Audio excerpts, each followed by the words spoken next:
Hey, I'm Patrick. I just wanted to talk a little bit about a game that I made for a class. That's an online class I highly recommend if you want to start learning computer science and game development. It's Harvard EDX. Their CS50 online class. It's Intro to Computer Science. And at the end, there's several tracks you can pick from, or a few different tracks you can pick from, and you can learn specifics of web development or game development or Android development or iOS development, whatever. And yeah, so I went through that. It took me about I think 4 to 5 months, maybe a little longer. It depends. It's about eight. Well, I mean, it's 8 weeks, but there was a few weeks that I skipped, and I was able to just kind of do it at my own pace. Although the particular year that I was doing, I ended up really needing to focus right at the end because I would have had to do some portion of it or all of it again if I missed the deadline of December 31st, 2020. But yeah, so I ended up making a game, and I kind of wanted to show that game and talk about it, and just talk about my experience in this thing. So I've been making slow progress on learning computer science and game development for years. I'm 35 now, and I kind of started getting interested when I was 28, I'd say. I went to college for a year and did a couple computer science courses, and that was my first introduction to computer science was just going to community college and getting started on the computer science track. And I should have probably kept going. I just decided not to, because I was going through a lot of different stress in my life, a lot of different hard things. I was making some weird decisions, like living in my car, which was not initially out of necessity, but then eventually kind of became a place that I was kind of stuck for a bit. It felt like, at least. And yeah, so I dropped out of college there after, I think, just doing a year, and meandered around, did a little bit more videography work. I'm kind of originally a videographer, but I haven't really ever done anything that significant there either. And yeah, so anyway, let's take a look at the game that I wanted to share. It's basically a combination of a couple different tutorials that they did in the class that I just finished. All right, here. Okay, so yeah, this is my game here. I put it on itch.io after I just uploaded it to as my final project. So that I put it up here though, so that I could share it with friends. I got a nice comment here. Nice game, bro. I played a little too hard at first. So that was probably that he was reacting to an older version of the game, and I forget. I guess I still have it. I used to call it Protect Your Land, and now I changed it to Protect the Land. But yeah, the URL is still fusetoast.itch.io/protectyourland. I guess I can change that. But I'll put a link down below. And hopefully that link will be updated and everything. Anyway, yeah, this is it. So let me just show you here, and I'll get into, I guess I'll just start with the game. Protect exe, so I didn't change the icon or anything like that. So press enter to play, use arrow keys to move, jump, protect the land. Hopefully this will work, because I have had it where there's some collision issues, especially when I'm trying to record with OBS, as I am doing now. So here we go. So these things will fall, and you just have to try to catch them, as many as you can, and the more you jump on them, the higher your score gets based on how many you've jumped in a row. So if you just are on the bottom and you get one, you just get 1 point. If you jump and you get the first one, you get 2 points.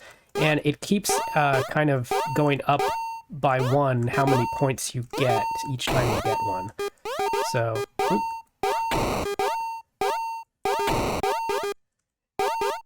and the game ends when you run out of all but one piece of land, as I did there, or you fall off the edge. So my score was 176. That's actually one of the better scores I've gotten so far. So let's see if I can get 200 here. And I'm not wearing my headphones right now, so you might be hearing a little bit of the game audio reverberating in my microphone. Oops. And yeah, so if there's only one gap, you can actually kind of skip across like this. Because when you're jumping, you start to move faster, left and right. So I move left and right one direction here, or one speed here. But if I jump, it'll go faster. So, and then that kind of had the unexpected effect of making it that I could skip across the. Oh, that was unlucky. I could skip across the small gaps, which I thought was kind of a happy accident. So anyway, I kind of just wanted to make a video, like a game that was very, in the course that I took, the CS50 games track, they did show me how to do animations with graphics and sprites and stuff, but I didn't really feel like using that. I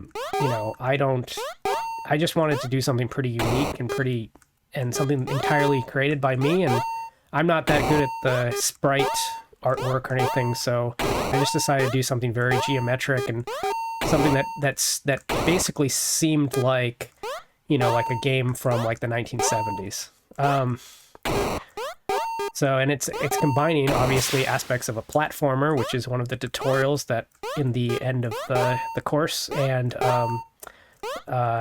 also aspects of Pong, just the idea of like spawning. How they're doing the graphics is kind of like how I'm doing the graphics is kind of like how Pong's graphics are done, and also just spawning balls and doing that sort of stuff. So. Yeah, and then this kind of defending from a bombardment sort of gameplay, is very similar to a lot of old arcade games where it's like, it's like Missile Command or Space Invaders or something like that. In the sense that there's just an unending barrage of something that you have to defend from.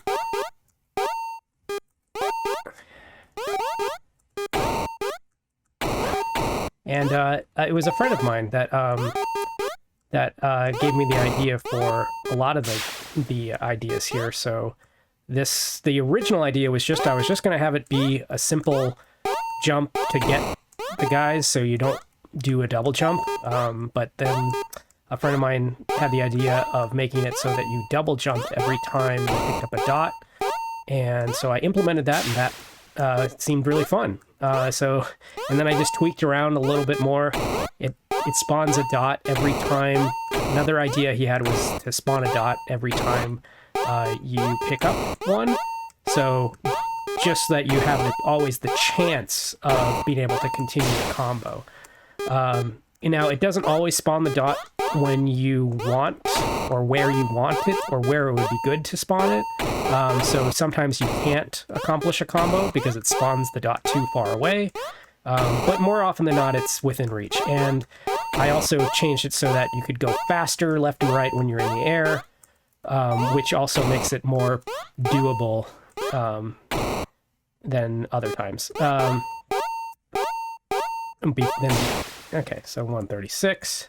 It'd be nice to get over my high score here.